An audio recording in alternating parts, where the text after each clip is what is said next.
Halo, Assalamualaikum warahmatullahi wabarakatuh. Salam sejahtera. Semoga kita selalu dalam keadaan sehat dan bahagia ya. Hari ini kita akan belajar materi blok 6.4 Kedokteran Keluarga 1 tentang exercise for restoring health and preventing cardiovascular disease. Simaklah dengan baik materi yang saya sampaikan. Dan apabila ada pertanyaan, tulislah dalam forum diskusi. Kemudian, jangan lupa untuk menjawab kuis yang berkaitan dengan materi ini ya. Selamat belajar, semoga bermanfaat. Hari ini kita akan belajar tentang exercise for restoring health and preventing cardiovascular disease, atau latihan fisik olahraga yang dapat meningkatkan kesehatan tubuh dan mencegah penyakit kardiovaskular. Nah, ini adalah highlight, jadi apa yang akan kita bahas pada topik kali ini, bahwa exercise atau aktivitas fisik penata laksanaannya ini penting untuk populasi sebagai berikut, yaitu untuk populasi umum, atau individu-individu yang sudah memiliki faktor risiko kardiovaskular, atau individu dengan atau yang sudah mempunyai penyakit kardiovaskular. Yang akan dibahas pada topik kali ini hanya untuk populasi umum atau yang apparently healthy atau yang tampaknya sehat, atau individu-individu yang memiliki faktor risiko kardiovaskular. Sedangkan individu yang sudah memiliki penyakit kardiovaskular adalah ranah dari spesialis jantung dan pembuluh darah. Jadi untuk dokter umum setidaknya harus tahu populasi general ini dan penata laksanaan untuk latihan fisik pada pasien-pasien yang sudah memiliki faktor risiko kardiovaskular. Berikut adalah peran aktivitas fisik apabila dilakukan dengan baik atau ditingkatkan aktivitasnya pada prevensi primer penyakit kardiovaskular. Di sini ada seperti services atau seperti kedokteran masyarakatnya di US, di Amerika Serikat. Ini menunjukkan atau memberikan bukti bahwa semakin aktif laki-laki maupun perempuan, ini dapat menurunkan angka kematian pada semua penyebab atau kematian yang disebabkan oleh semua kausa, kemudian menurunkan penyakit jantung koroner, menurunkan hipertensi, menurunkan kejadian stroke, diabetes tipe 2, sindroma metabolik, kanker kolon, kemudian kanker payudara, dan depresi. Dan apabila aktivitas fisik ini dilakukan secara moderasi pada orang dewasa atau dewasa tua, akan memberikan dampak perbaikan kualitas tidur, kemudian perbaikan quality of life atau kualitas hidupnya, dan meningkatkan kesehatan tulangnya. Berikut adalah tabel yang menunjukkan resiko kematian dini yang dikaitkan dengan aktivitas fisik atau lamanya aktivitas fisik. Dihitung yang di tabel atau kolom yang sebelah kiri, itu adalah lamanya menit per minggu untuk melakukan olahraga moderate hingga berat ya, intensitasnya. Ini perbandingannya apabila melakukan 30 menit, maka resiko kematian dininya 1%. 90 menit akan menjadi 0,8.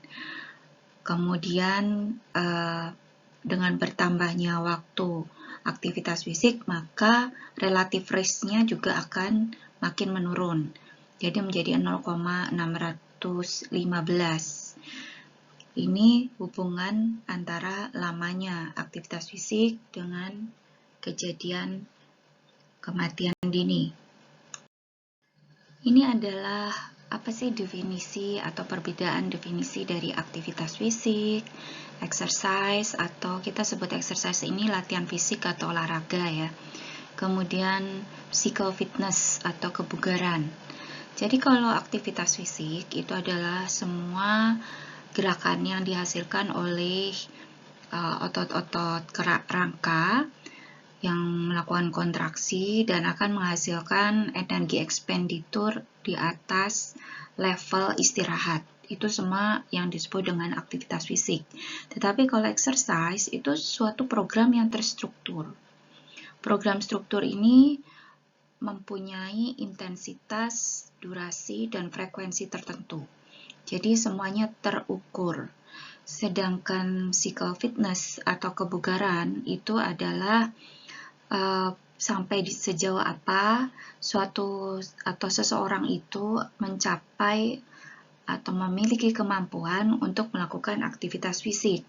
Artinya, kalau kalian semakin bugar atau physical fitness-nya semakin baik, maka mungkin disebabkan karena kemampuannya untuk melakukan physical activity juga semakin tinggi. Semakin kalian tidak mudah lelah melakukan olahraga, maka kebugarannya juga makin baik. Kita sering menggunakan istilah aerobik dan anaerobik. Itu adalah sebetulnya merupakan petunjuk dari mana energi itu didapatkan ketika kita melakukan aktivitas fisik. Jadi kalau disebut sebagai kebugaran aerobik atau olahraga aerobik, itu adalah suatu kebugaran atau suatu olahraga yang energinya diperoleh dengan cara dia menggunakan oksigen. Dia mendapatkan energi itu dari pemakaian oksigen. Tetapi kalau anaerobik ini adalah suatu kegiatan yang tidak memerlukan oksigen. Jadi dia melakukan energi yang diperoleh itu tanpa memerlukan oksigen. Jadi perbedaannya itu. Nah, lalu apa perbedaannya antara latihan fisik aerobik dan latihan fisik anaerobik? Kalau latihan fisik aerobik, maka dia menggunakan, ini cirinya ya, dia rata-rata intensitasnya rendah sampai sedang. Kemudian aktivitasnya ini dilakukan berulang-ulang dalam jangka waktu yang panjang, dan yang penting di sini adalah menggunakan otot-otot yang besar. Jadi kelompok otot yang besar yang digunakan, misalnya kaki, tangan ya. Kemudian juga relatif akan berlanjut lama, misalnya lebih dari 5 menit, setidaknya lebih dari 5 menit. Dan resistensinya rendah atau tidak ada tahanan. Contohnya apa? Seperti jalan kaki, seperti sepeda atau berenang ya, dilakukan dalam jangka waktu panjang dan durasinya lama. Sedangkan latihan fisik anaerobik di sini relatif memiliki intensitas yang lebih tinggi dan durasinya lebih pendek. Contohnya apa? Contohnya seperti mengangkat beban berat atau dumbbell, barbel ya. Kemudian melakukan jumping, loncat-loncat atau sprint. Lari sprint itu juga termasuk dalam anaerobic exercise. Kemudian dia akan memacu tubuh itu hingga suatu usaha yang maksimal atau hampir maksimal. Jadi intensitasnya memang tinggi. Untuk mencapai suatu kebaikan atau kemanfaatan dari latihan fisik atau olahraga, maka diperlukan suatu minimum volume dari exercise atau olahraga itu, supaya terjadi perubahan pada fisiologinya, fisiologi tubuh. Perubahan-perubahan itu memerlukan suatu hitungan, yaitu yang tadi secara struktur ya, harus ada intensitas, harus ada frekuensi, harus ada durasi, dan panjangnya latihan. Jadi, apabila tidak ada intensitas, frekuensi, durasi, atau panjang atau lamanya suatu latihan, itu tidak bisa atau tipenya, maka kita tidak bisa menyebut adalah suatu olahraga. Misalnya ada pertanyaan dari pasien, "Dokter, apakah saya itu kalau membersihkan mobil atau mencuci mobil sudah termasuk olahraga?" Apakah termasuk olahraga? Ternyata tidak termasuk. Membersihkan mobil, menyapu, mengepel itu hanya melakukan aktivitas fisik, yaitu ke suatu kegiatan yang mengeluarkan energi di atas kegiatan dia pada saat istirahat. Tetapi dia tidak mempunyai volume dari latihan. Dia tidak ada frekuensi, intensitas, tidak ada durasinya, tidak ada tipenya. Di sini kalau ingin membuat suatu exercise program memerlukan frekuensi, intensity, time, dan type, atau kita singkat sebagai FIT, F-I-T-T. Kalau tidak ada FITT, maka tidak bisa disebut olahraga. Kita bahas dulu tentang exercise intensity atau intensitas latihan. Ini adalah bagian cara kita membuat suatu program latihan. Tentang intensitas dulu ya, kita tentukan intensitas. Apa itu intensitas? Itu adalah suatu derajat atau kemampuan yang akan berhubungan dengan sistem kerangka tubuh atau jantung dan unit-unit seluruh tubuh per unit time ya. Jadi ini how hard, seberapa berat ketika kita melakukan aktivitas atau olahraga. Suatu persentase dari beban maksimum yang individu itu mampu mencapainya. Dan intensitas latihan ini bisa ditentukan melalui beberapa macam metode. Bisa melalui metode langsung, bisa melalui metode persentase dari heart rate maksimum, bisa melalui metode heart rate reserve, atau juga bisa melalui metode reserve VO2. Ini semua bisa dipakai untuk menentukan intensitas latihan. Metode langsung atau direct method untuk menentukan intensitas latihan itu bisa menggunakan alat yang disebut dengan CPET, Cardiopulmonary Exercise Test. Jadi ini suatu alat seperti ini sepeda statis, tetapi dihubungkan dengan oksigen, kemudian pasien akan diberi sungkup di mulutnya. Ini mengukur kemampuan sistem tubuh ketika melakukan latihan fisik, berapa oksigen yang digunakan pada waktu melakukan aktivitas fisik. Dan alat ini atau CPET ini merupakan alat gold standard untuk menentukan berapa jumlah oksigen yang dipakai selama diberikan beban latihan atau olahraga. Dan maksimum oksigen uptake ini atau oksigen yang dipakai secara maksimum ini disebut dengan VO2 max. Jadi oksigen dipakai ini sampai si pasien ini atau orang yang diperiksa ini merasa lelah.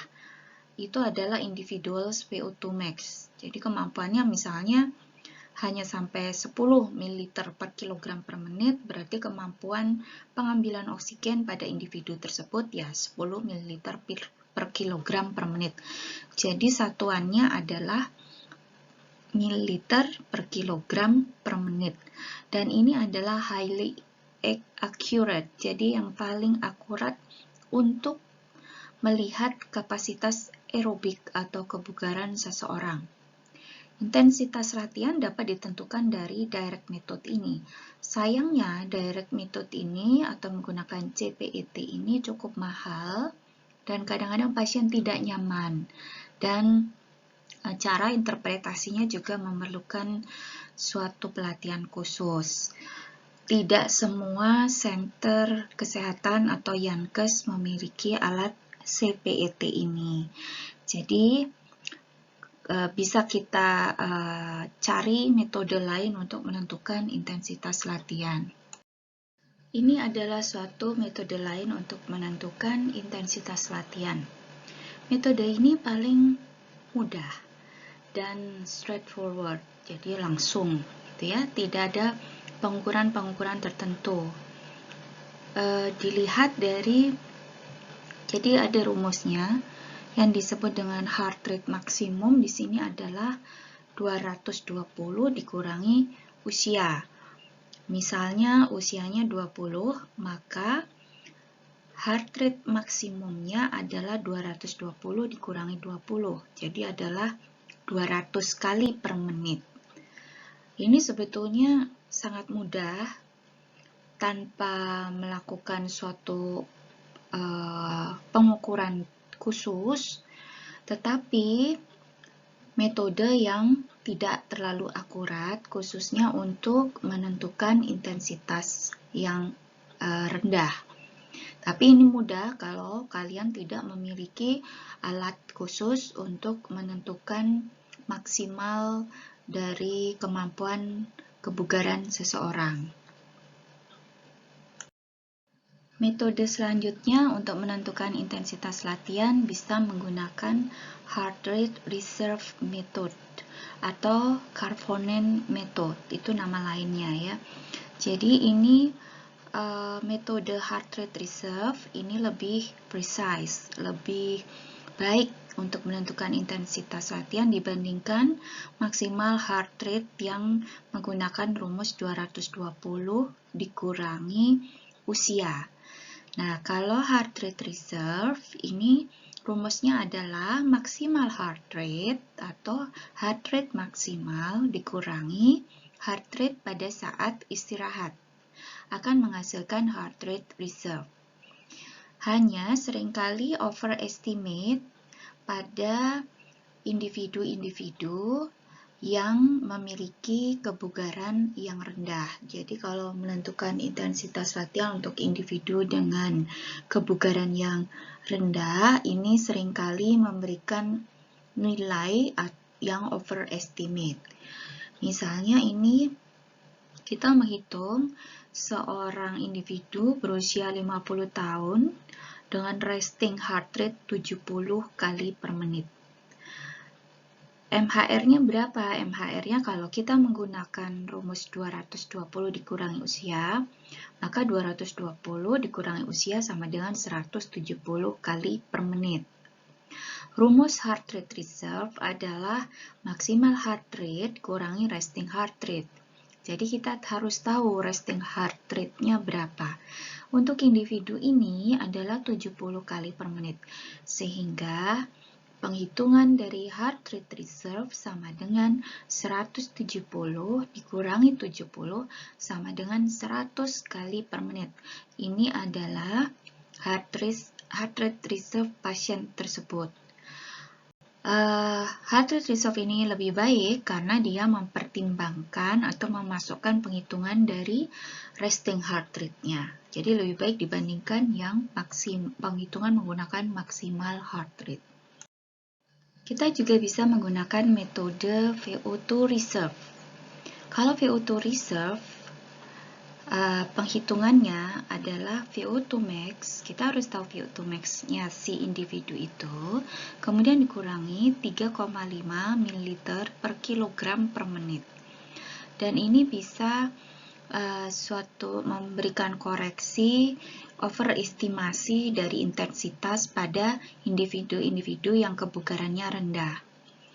Dan lebih sering digunakan pada studi-studi intervensional untuk latihan fisik, tetapi tidak digunakan untuk research epidemiologi. Asumsinya misalnya VO2 max nilainya pada seorang individu itu 40 ml per kilogram per menit, maka VO2 reserve-nya adalah 40 dikurangi 3,5 sama dengan 36,6 ml per kilogram per menit. Kita harus tahu dulu VO2 max, dan VO2 max itu untuk idealnya memang menggunakan alat yang disebut CPET tadi. Tapi VO2 max juga bisa dilihat secara perhitungan relatif melalui rumus tertentu. Nah, ini adalah rangkuman metode-metode yang bisa digunakan untuk mengukur intensitas latihan fisik. Jadi kalau kita ingin menentukan intensitas latihan pada individu, bisa menggunakan metode dengan rumus-rumus berikut. Bisa menggunakan metode heart rate reserve, bisa menggunakan metode VO2 reserve, bisa menggunakan metode heart rate peak atau maksimal, bisa menggunakan metode VO2 peak, bisa menggunakan metode menggunakan MET. MET itu singkatan dari metabolic equivalent. Jadi misalnya begini. Tadi kita sudah mendapatkan, kita menghitung menggunakan heart rate reserve ya. Kita menggunakan metode heart rate reserve. Maka di situ ada rumus target heart rate untuk untuk individu melakukan latihan fisik. Misalnya adalah heart rate maksimalnya kita temukan atau berdasarkan pemeriksaan ternyata dia sampai lelahnya itu dari suatu tes kita dapatkan lelahnya dia adalah ketika mencapai 180 kali per menit. Nah, kemudian heart rate restingnya pada waktu sebelum latihan atau sedang istirahat itu 60 kali per menit. Jadi berapa? 180 dikurangi 60 berarti 120. Kemudian dikalikan persentase intensitas yang diinginkan. Misalnya kita ingin memberikan latihan pada pasien itu tidak 100% dia maksimal latihannya. Mungkin hanya 60%. Maka dikalikan tadi 120 dikalikan 60% hasilnya berapa? Kemudian ditambahkan dengan heart rate restingnya dia tadi 60 kan? Jadi hasilnya ditambahkan 60 itu adalah target heart rate yang harus dicapai seorang individu untuk olahraga. Jadi nanti olahraganya individu itu sampai dia mencapai target heart rate-nya itu. Kalau dia kurang dari target heart rate, artinya dia terlalu kurang maksimal latihannya, jadi masih di bawah target. Tetapi kalau dia melebihi target heart rate, berarti individu tersebut sudah melakukan olahraga yang melebihi target heart rate-nya atau olahraganya sudah terlalu berat. Jadi harus pada target heart rate yang diinginkan untuk mencapai intensitas yang diinginkan juga. Jadi tidak boleh lebih dari target heart rate yang sudah terhitung atau lebih rendah. Karena kalau lebih atau lebih tinggi atau lebih rendah itu tidak mencapai target yang kita inginkan. Nah, yang tadi saya jelaskan adalah prinsip-prinsip bagaimana cara kita membuat suatu resep latihan atau preskripsi latihan fisik dan olahraga. Sekarang kita memasuki populasi umum dulu, populasi yang tampaknya tidak mempunyai faktor risiko kardiovaskular. Jadi tampaknya sehat-sehat saja. Ya, kita masuk dulu ke situ. Ini suatu tabel klasifikasi intensitas olahraga. Jadi, kapan olahraga itu intensitasnya disebut sangat ringan? Kalau kita menggunakan penghitungan heart rate reserve atau VO2 reserve tadi, kalau dia persentasenya kurang dari 20%. Atau kita menggunakan misalnya maksimal heart rate, persentasenya kurang dari 50%.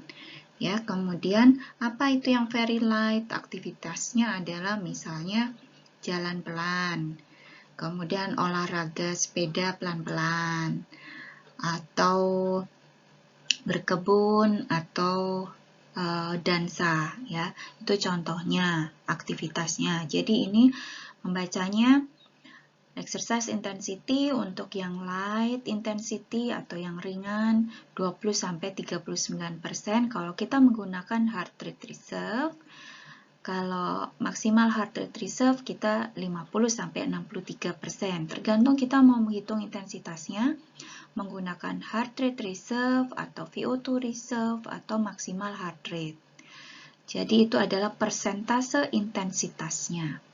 Mau sangat ringan, sedang, berat, atau sangat berat. Nah, yang di tabel sebelah kanan itu kolomnya menunjukkan kegiatan-kegiatan, contoh kegiatan, kegiatan yang sangat ringan, sedang, berat, dan sangat berat.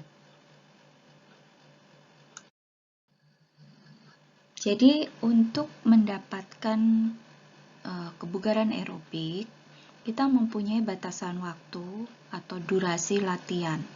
Jadi kalau ingin mendapatkan kapasitas aerobik yang baik atau kebugaran yang baik, olahraga sebaiknya dilakukan setidaknya selama 20 menit terus-menerus dalam satu waktu, ya.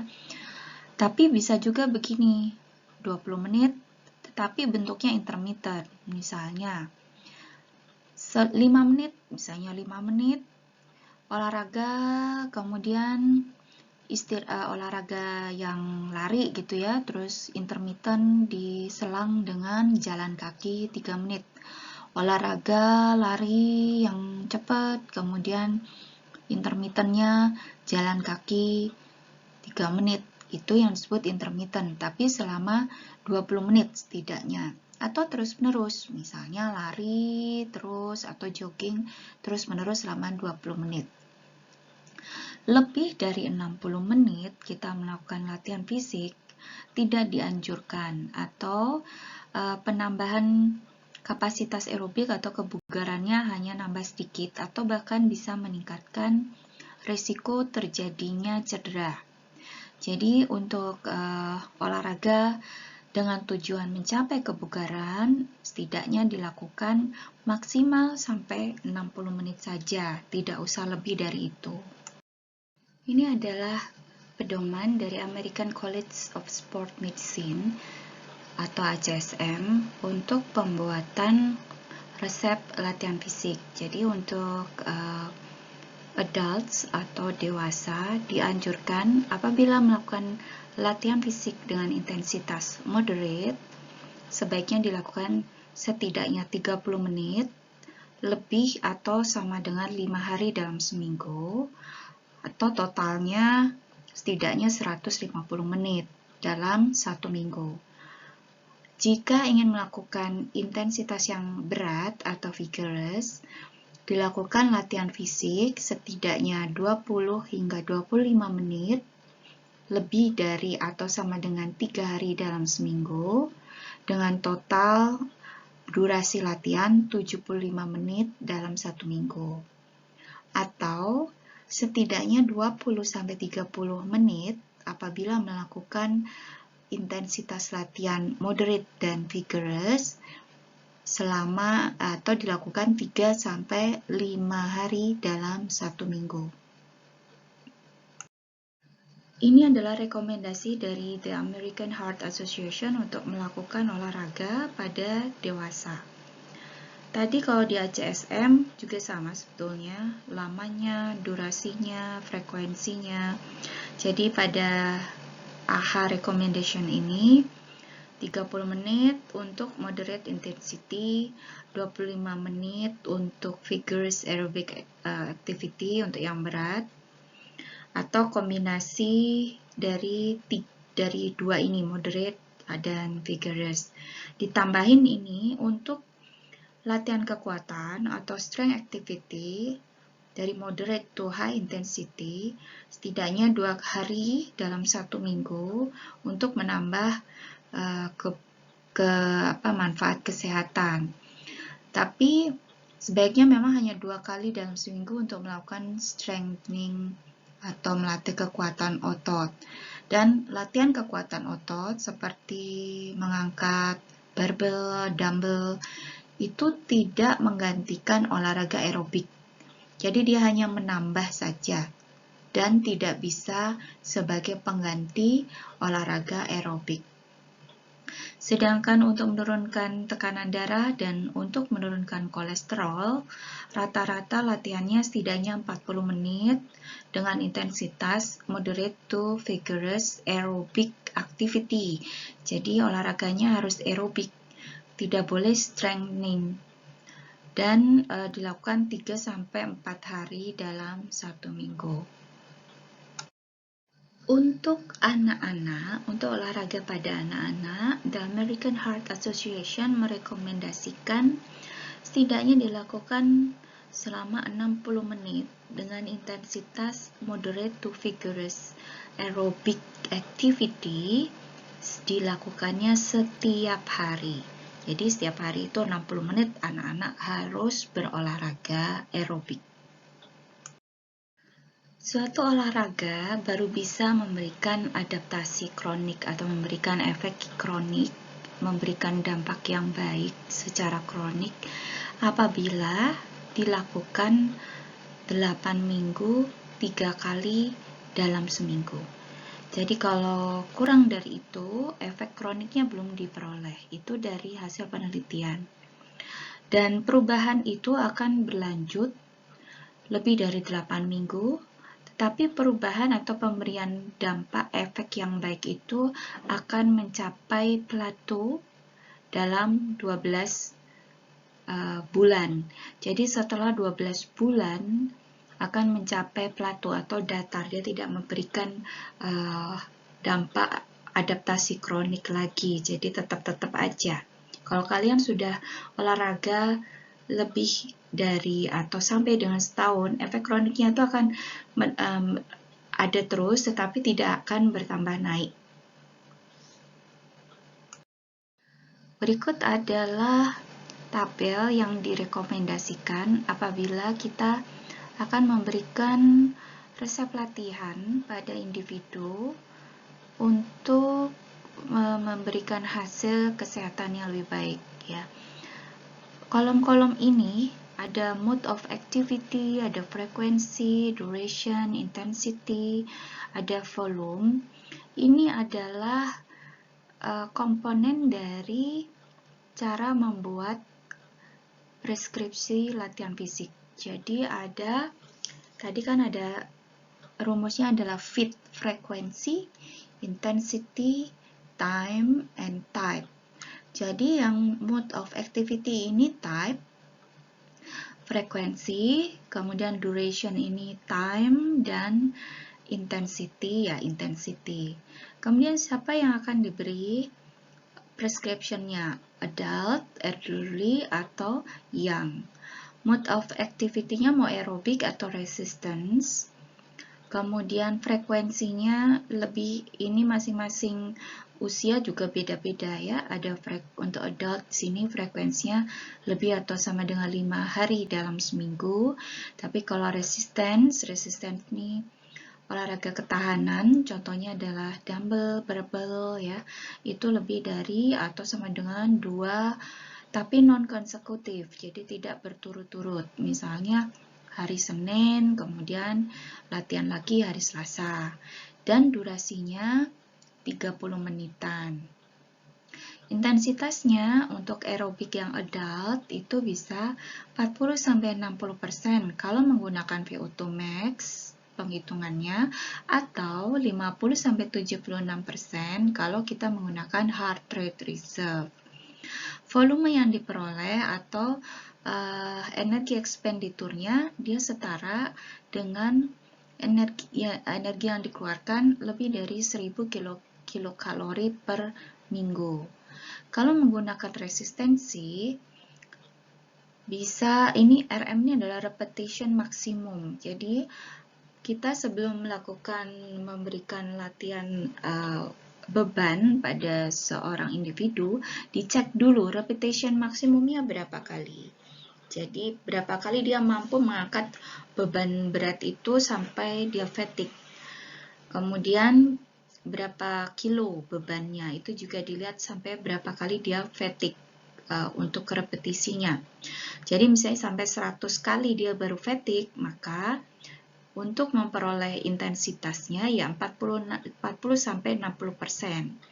Jadi dari dia fatigue-nya itu, misalnya 100 kali, ya udah 100 kali 40-60%-nya berapa? Ya 40-60 kali saja untuk mencapai kebugaran. Ya. Kita tadi sempat menyinggung istilah MET.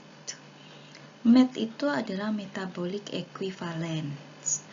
Satu metabolic equivalent itu setara dengan 3,5 ml oksigen per kilogram berat badan per menit. Jadi ini pengeluaran oksigen sebesar 3,5 ml per kilogram berat badan per menit. Ini hitungannya sama dengan 1 MET. 1 MET sebesar 3,5 ml ini dihitung ketika atau didapatkan ketika seseorang itu hanya duduk saja, duduk istirahat selama 1 menit. Dia akan membutuhkan oksigen sebanyak 3,5 ml per kilogram berat badan per menit.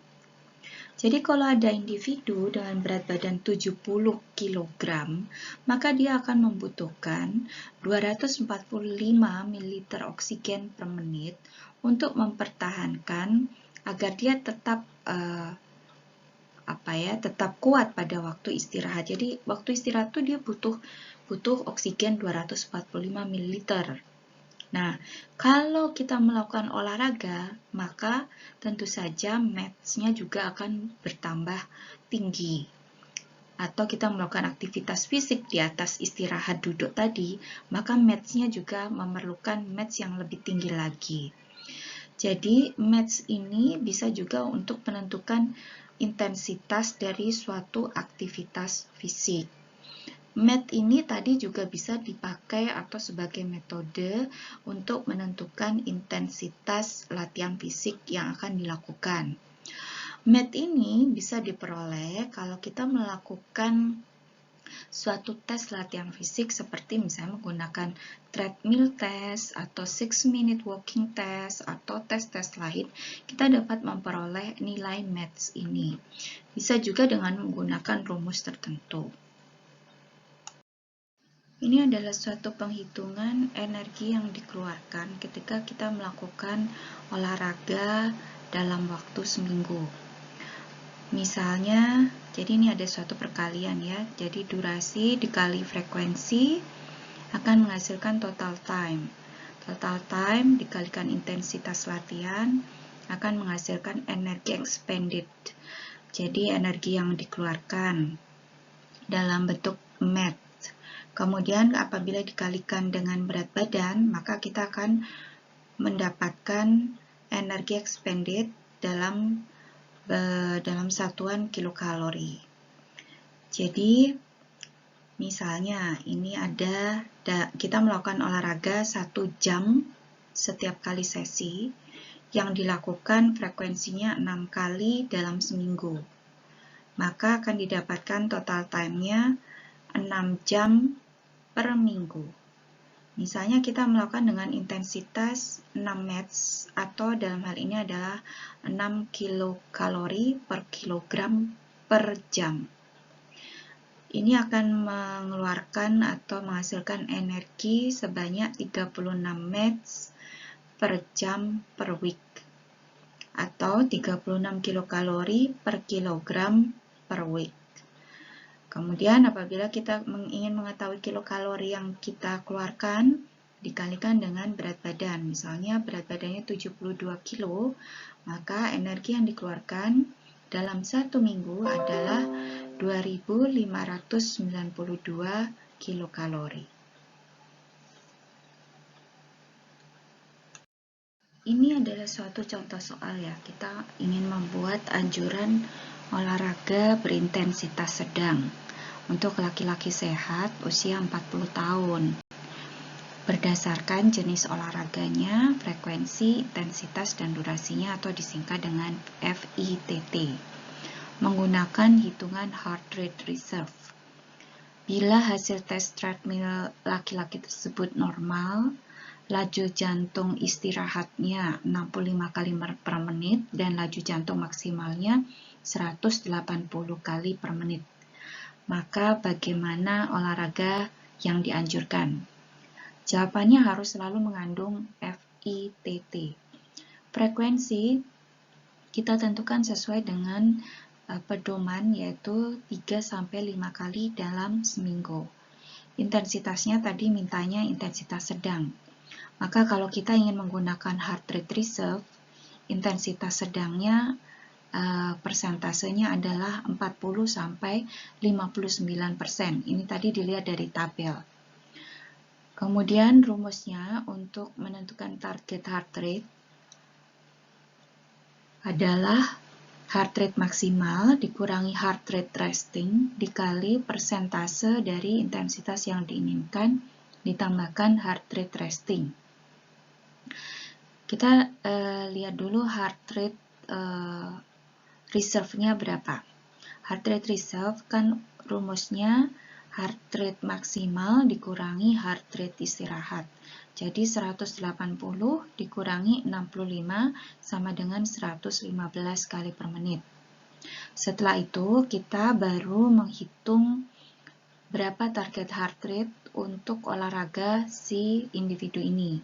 Jadi hasilnya heart rate reserve-nya kan 115, maka dikalikan dengan intensitas yang diinginkan. Kalikan 40% atau 0,4 sama dengan 46. Kemudian ditambahkan dengan heart rate istirahat. Total sama dengan 111. Selanjutnya, karena intensitas sedang itu 40-59%, berarti kita menghitung target nadi pada 59%. 115 dikalikan 0,59 sama dengan 67,85. Kalau dibulatkan menjadi 68, sehingga target heart rate-nya 65 plus 68 sama dengan 133 kali per menit. Jadi, target heart rate untuk latihan fisik pada pasien ini atau individu ini adalah 111 sampai 133 kali per menit. Artinya, pasien itu bila berolahraga harus mencapai kisaran nadi itu supaya intensitas sedang tercapai. Kemudian tipenya apa? Yang dianjurkan adalah tipe aerobik, misalnya jalan, sepeda, atau berenang, dan lain-lain. Kemudian durasinya kita tentukan untuk mendapatkan hasil yang baik, setidaknya kan 20 menit atau mencapai kebugaran yang baik 20 menit. Maka karena dia masih relatif muda, berikan durasi sekitar 30 hingga 45 menit per hari. Tapi jangan lupa untuk selalu didahului dengan pemanasan 5-10 menit dan pendinginan 5-10 menit. Jadi ini adalah preskripsi atau resep latihan untuk laki-laki sehat usia 40 tahun yang hendak olahraga berintensitas sedang. Nah, kalau yang ini misalnya ada soal. Jika ada perempuan sehat 25 tahun, beratnya 45 kilo. Kemudian ia berolahraga jalan cepat, didapatkan kapasitas aerobiknya 5 METS. 30 menit per sesi, 3 kali per minggu. Maka pertanyaannya, berapa energi yang akan dikeluarkannya dalam 1 minggu? Jawabnya, kalau kita melihat dari cara penghitungan energi yang dikeluarkan saat olahraga dalam 1 minggu, maka tadi durasinya 30 menit per sesi, 3 kali per minggu. Berarti total time-nya 1,5 jam per minggu. didapatkan dari olahraga jalan sehat itu intensitasnya 5 METs atau sama dengan 5 kilokalori per kilogram per jam. Maka energi yang dikeluarkan adalah 1,5 dikalikan 5 sama dengan 7,5 kilokalori per kilogram berat badan per minggu. Jadi apabila berat badan perempuan tersebut 45 kilo, energi yang dikeluarkan dalam 1 minggu adalah 7,5 dikalikan 45 kilo sama dengan 337,5 kilokalori per minggu. Itu adalah contoh cara penghitungannya. Oke, sekarang kita masuk pembahasan berikutnya, yaitu olahraga atau latihan fisik pada individu-individu yang sudah memiliki faktor resiko kardiovaskular. Memang harus lebih hati-hati dibandingkan pada individu yang tidak memiliki faktor resiko penyakit kardiovaskular. Jadi ini belum punya penyakit, cuma sudah punya faktor resiko.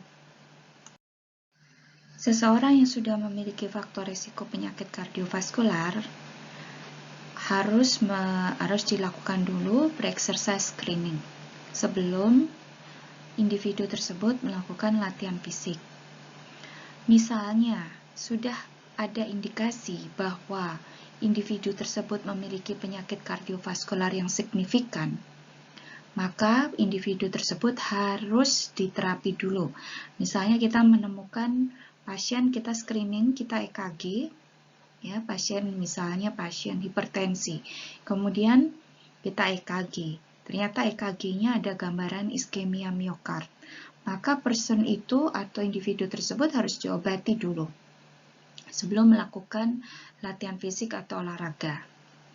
Tetapi jika seorang individu tidak memiliki penyakit kardiovaskular tapi sudah ada keluhan, misalnya, kenapa ya dok, saya ini punya tekanan darah tinggi atau saya punya diabetes, ya, faktor resiko mayor koroner, penyakit jantung koroner adalah diabetes.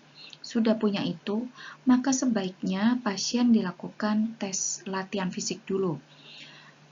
Misalnya dengan treadmill test atau dengan bicycle stress test atau dengan tes exercise yang lain. Jadi tidak boleh langsung olahraga. Selanjutnya, usia juga harus dipertimbangkan. Semakin dengan bertambahnya usia atau semakin usianya tua, maka juga harus lebih hati-hati karena dengan bertambahnya usia, penyakit yang lain yang menyertai juga lebih tinggi. Kemudian akan dilakukan di mana? Settingnya apa? Apa kita melakukan indoor, outdoor dengan berbagai jenis olahraga dan macam olahraganya apa. Ini adalah klasifikasi resiko untuk seseorang melakukan olahraga atau latihan fisik. Kelas A itu adalah ada beberapa kelas, ini kita membahasnya di kelas A, yaitu kelas untuk individu-individu yang tampaknya sehat.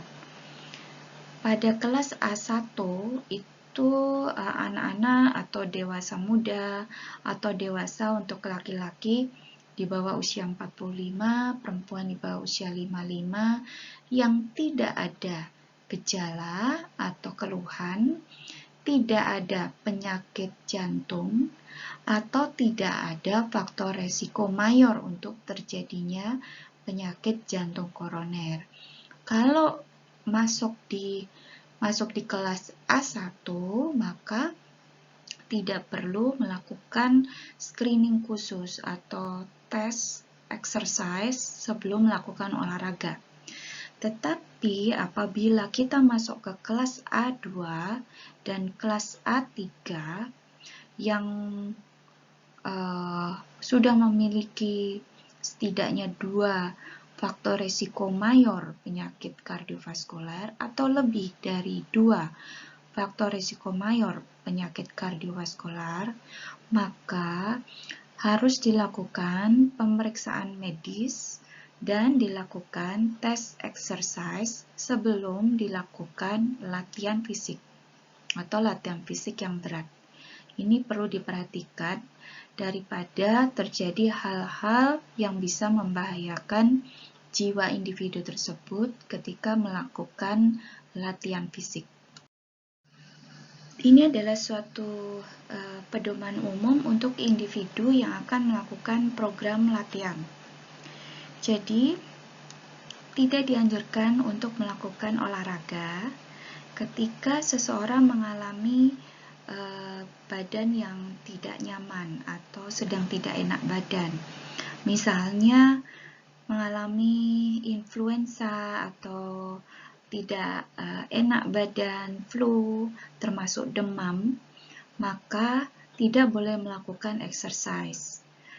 Harus ditunggu hingga rasa tidak nyaman itu hilang setidaknya lebih atau sama dengan 2 hari sebelum melakukan aktivitas lagi. Jadi batasnya setidaknya 2 hari atau lebih. Tidak boleh melakukan olahraga ketika kita sedang demam. Kemudian, tidak boleh melakukan olahraga yang berat segera setelah kita makan. Jadi, setidaknya kita menunggu 2 jam setelah makan baru boleh melakukan latihan atau olahraga yang berat. Dan harus selalu minum air sebelum, selama, dan sesudah latihan yang berintensitas sedang sampai berat dengan durasi yang lebih dari 30 menit. Selalu minum air putih agar tidak terjadi dehidrasi. Perhatikan juga cuaca, suhu di lingkungan. Misalnya, suhu udaranya lebih dari 21 derajat. Lakukan slow the pace, jadi olahraganya yang tidak terlalu berat. Kemudian waspada terhadap heat injury atau pada kondisi panas bisa terjadi heat injury, dan harus cukup untuk minum air atau cairan untuk memaintain hidrasinya. Kalau temperaturnya lebih dari 26 derajat, sebaiknya exercise dilakukan lebih pagi atau pada sore hari untuk mencegah panas. Dan exercise itu sebenarnya lebih baik ditoleransi pada kelembapan yang rendah dan juga ada angin yang semilir ya, jadi ada anginnya. Hati-hati juga untuk tanjakan-tanjakan, jadi harus lebih pelan-pelan.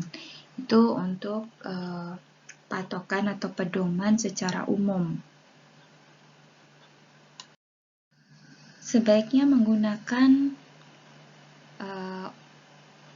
pakaian dan sepatu yang dikhususkan memang untuk olahraga. Jangan menggunakan pakaian olahraga yang terbuat dari karet atau yang materialnya tidak ada pori-porinya. Dan gunakan sepatu yang didesain khusus untuk latihan, misalnya walking atau jogging shoe. Jangan menggunakan sepatu yang tidak sesuai dengan peruntukan olahraganya. Harus selalu dimengerti bahwa setiap individu itu mempunyai limitasi. Jangan memaksakan individu untuk melakukan olahraga yang tidak sesuai dengan limitasinya. Yang lain adalah bila individu itu sudah berusia 40 tahun atau lebih, sebaiknya menghindari high impact activities atau olahraga high impact. Dan harus selalu dimulai dengan olahraga yang low level dan dinaikkan secara gradual, pelan-pelan. Tidak boleh yang dulunya tidak pernah olahraga, kemudian langsung melakukan olahraga dengan intensitas tinggi dan peningkatannya sangat cepat. Jadi ini akan membahayakan, justru akan membahayakan kesehatan tubuhnya. Kemudian diusahakan untuk setiap periode exercise itu ada 1 hari untuk istirahat. Misalnya olahraga Senin, Selasanya istirahat, Rebonya olahraga lagi, Kamisnya olahraga lagi istirahat. Tujuannya apa? Supaya tubuh ini mempunyai waktu untuk beradaptasi terhadap stres atau regangan secara gradual. Kemudian, jangan lupa untuk selalu melakukan warm up atau pemanasan dan cool down atau pendinginan berupa stretching atau level kalistenik yang rendah. Kalistenik itu adalah beban yang menggunakan badannya sendiri. Jadi olahraga beban tapi bebannya menggunakan badannya sendiri. Kemudian seperti contohnya adalah push up ya. Kemudian juga dilakukan exercise mulai endurance dengan endurance yang low level. Jadi jangan langsung melakukan olahraga yang dulunya tidak pernah olahraga, kemudian melakukan olahraga yang langsung berat. Berikut adalah gejala-gejala yang harus diwaspadai. Misalnya pada saat olahraga, timbul perasaan tidak nyaman di tubuh bagian atas, termasuk dada, lengan, leher, rahang selama melakukan latihan fisik. Curigai apa? Kalau begini, curigai ada serangan jantung atau serangan jantung koroner. Atau timbul faintness atau ingin pingsan ketika melakukan olahraga, atau sesak nafas. Seharusnya seorang yang berolahraga harus bisa bercakap-cakap tanpa ada effort khusus atau usaha khusus. Dan bising juga tidak timbul. Atau harus bisa, misalnya ada keluhan ngos-ngosan itu setidaknya 5 menit sudah bisa berkurang. Jadi apabila tidak terjadi itu, kita perlu waspada. Lihat dan waspadai tanda-tanda over-exercise. Jadi terlalu berlebihan berolahraga apabila kita menemukan tanda-tanda seperti ketidakmampuan untuk menyelesaikan program olahraga itu karena terlalu lelah. Kemudian tidak bisa melakukan percakapan selama melakukan aktivitas olahraga karena sudah ngos-ngosan. Rasa ingin pingsan atau mual setelah exercise. Ada rasa lelah yang berkelanjutan, jadi capeknya nggak hilang-hilang. Atau malah tidak bisa tidur. Seharusnya olahraga yang baik adalah olahraga yang bisa membuat kita tidur lebih nyenyak, tapi ini tidak. Dia malah tidak bisa tidur karena terlalu lelah. Dan timbul rasa nyeri atau pegal-pegal di persendiannya. Nah, mengapa timbul rasa pegal atau nyeri di persendian atau di otot-otot? Ini bisa karena exercise yang berlebihan itu telah membuat suatu metabolisme anaerobik. Jadi sudah tidak menggunakan oksigen lagi, sehingga yang terjadi adalah metabolisme anaerobik. Kalau metabolisme anaerobik yang terjadi, maka akan menyebabkan timbulnya penumpukan asam laktat di otot. Itulah yang menyebabkan seseorang menjadi pegel-pegel atau jarum semua setelah melakukan olahraga. Artinya, olahraga yang dilakukan sudah berlebihan. Dan sebaiknya olahraga dimulai secara perlahan, tidak langsung berat, dan progresinya atau peningkatannya dilakukan secara gradual atau bertahap.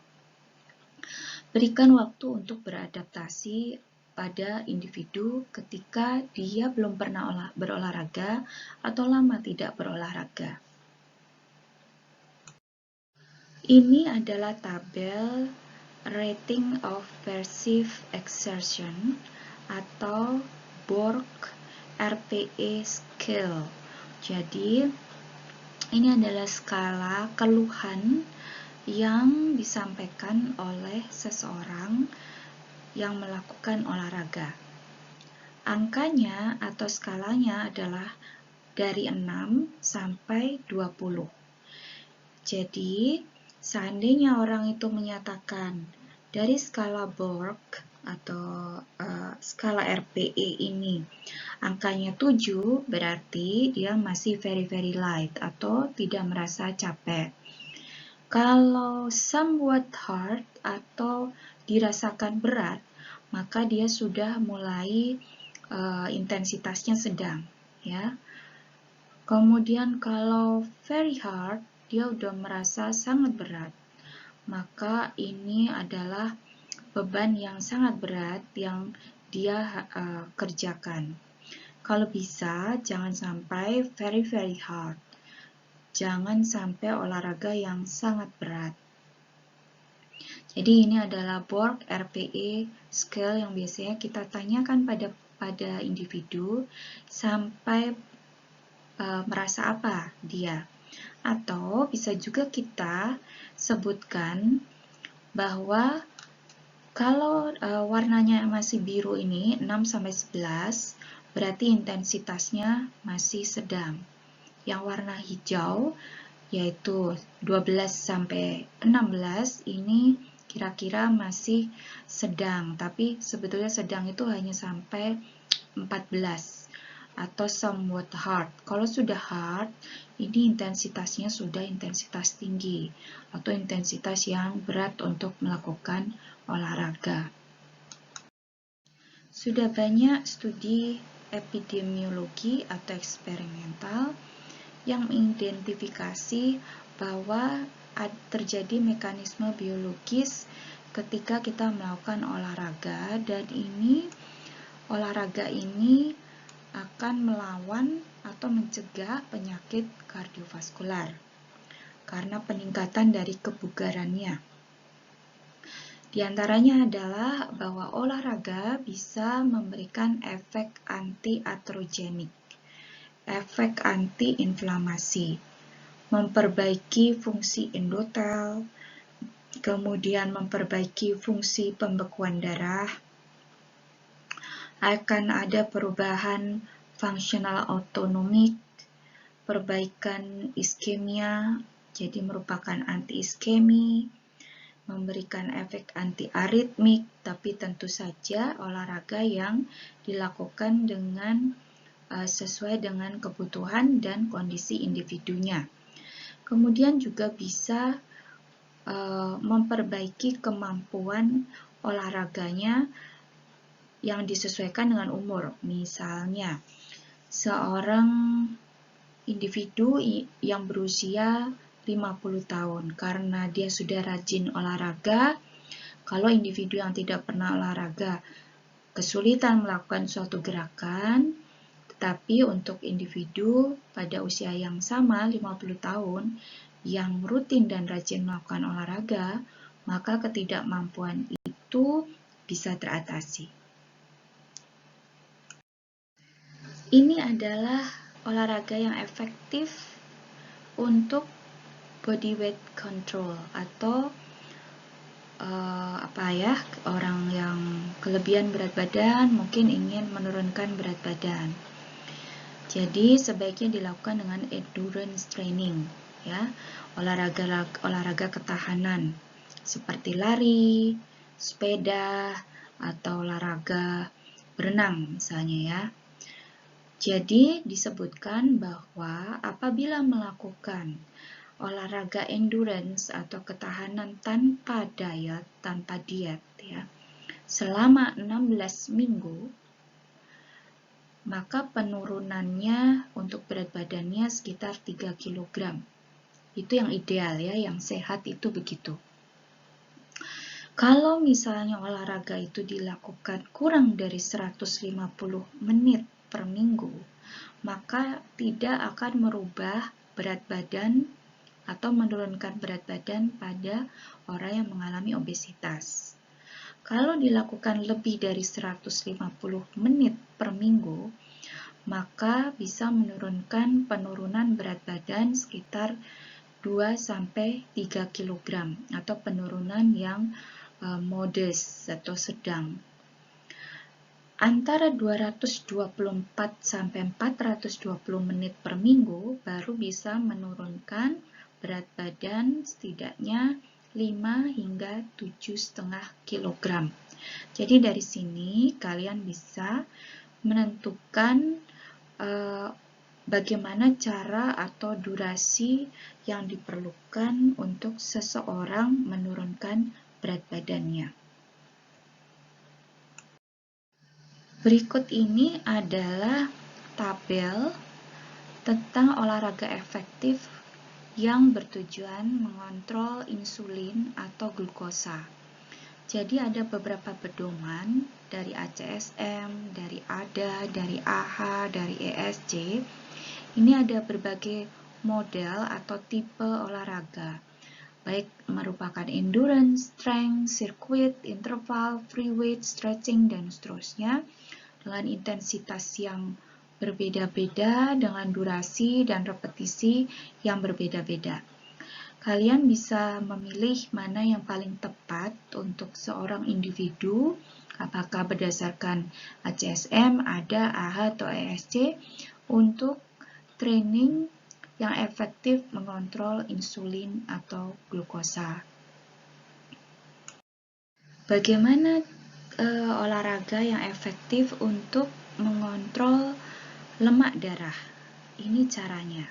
Jadi, melakukan latihan yang moderate, yang mengeluarkan energi lebih dari 1000 kilokalori per minggu, dan intensitasnya setara dengan 75 hingga 85% dari heart rate maksimal. Dan latihan tersebut sebaiknya dijadwalkan 3-4 kali sesi per minggu, dilakukan setidaknya 20 menit setiap olahraga. Jenisnya bisa aerobic activity seperti jalan cepat, jogging, atau bersepeda. Itu adalah anjuran untuk kontrol lemak darah. Dan untuk tabel yang ini tentang olahraga yang efektif untuk kontrol tekanan darah dan arteri, compliance arteri. Modenya bisa aerobik atau resistance, tapi hati-hati ya, untuk resistensi ini harus dalam pengawasan, karena olahraga resistance itu justru dapat meningkatkan tekanan darah. Mode olahraga aerobik yang dipilih adalah jenis endurance, seperti jalan, sepeda, jogging, atau berlari. Bisa intensitas yang moderate atau berat. Durasinya 30 menit kalau moderate, sedangkan yang berat 20 menit saja. Prinsipnya, kalau kita melakukan olahraga yang berat, maka durasi dan frekuensinya juga lebih sedikit.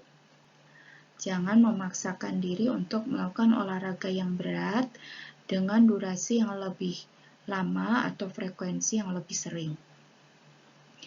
Jadi, kalian sudah melihat tadi semua bahwa olahraga ada bermacam-macam tujuannya. Ada yang tujuannya untuk menurunkan berat badan, ada yang tujuannya untuk mengontrol gula darah, mengontrol tekanan darah, dan sebagainya. Jadi kita tinggal pilih cara yang mana yang diperlukan oleh seorang individu dan tujuan yang ingin dicapai. Jangan memberikan olahraga yang tidak sesuai dengan kemampuan individu. Selalu melihat individu secara keseluruhan, tidak sama antara individu yang satu dengan yang lain. Oke, kita sampai ke ringkasan atau summary dari materi kuliah yang saya berikan pada pagi hingga siang hari ini. Jadi kesimpulannya adalah latihan fisik atau exercise atau olahraga ini sangat memberikan kontribusi pada kesehatan secara signifikan. Dan karakteristik serta mode atau tipe latihan fisik ini sangat mempengaruhi terhadap penyakit kardiovaskular atau faktor risikonya. Dan perlu dilakukan screening medis secara formal sebelum dilakukan latihan fisik atau program olahraga yang mengandung beberapa faktor, termasuk intensitas latihan yang harus dilakukan, usia pasien, faktor risiko penyakit jantung, dan ada atau tidaknya penyakit kardiovaskular. Kita harus selalu hati-hati. Olahraga itu baik, tetapi harus disesuaikan dengan kemampuan masing-masing individu. Kalau ingin mengurangi resiko suatu olahraga untuk terjadi penyakit jantung atau serangan jantung, sebaiknya memang dilakukan olahraga dengan intensitas yang moderate saja. Apabila kita tidak mengetahui faktor resiko atau apakah ada penyakit kardiovaskular yang diidap oleh individu tersebut. Ini adalah referensi yang sebaiknya kalian baca. Apa yang semua saya berikan tadi, saya ambil dari referensi ini. Sebagian dari referensi sudah saya sampaikan dalam website, nanti bisa diunduh, bisa di-download, baik materi kuliah ini maupun materi yang ada dalam referensi. Anda pelajari, semoga bisa mengerti apa yang saya sampaikan. Oke, terima kasih banyak atas perhatiannya. Semoga apa yang saya sampaikan dalam materi kuliah tadi bisa memberikan manfaat dan dipergunakan dalam kehidupan sehari-hari untuk membuat suatu program latihan pada pasien yang sudah memiliki faktor risiko atau pada populasi umum yang belum mempunyai faktor risiko penyakit kardiovaskular. Apabila kalian ingin menanyakan atau belum jelas tentang materi yang saya sampaikan, bisa menuliskan pertanyaan pada forum diskusi di website ini setelah materi kuliah ini selesai. Jangan lupa untuk mengerjakan kuis pada akhir materi ini. Semoga kalian tetap sehat dan bahagia. Terima kasih, saya tutup. Selamat siang. Wassalamualaikum warahmatullahi wabarakatuh.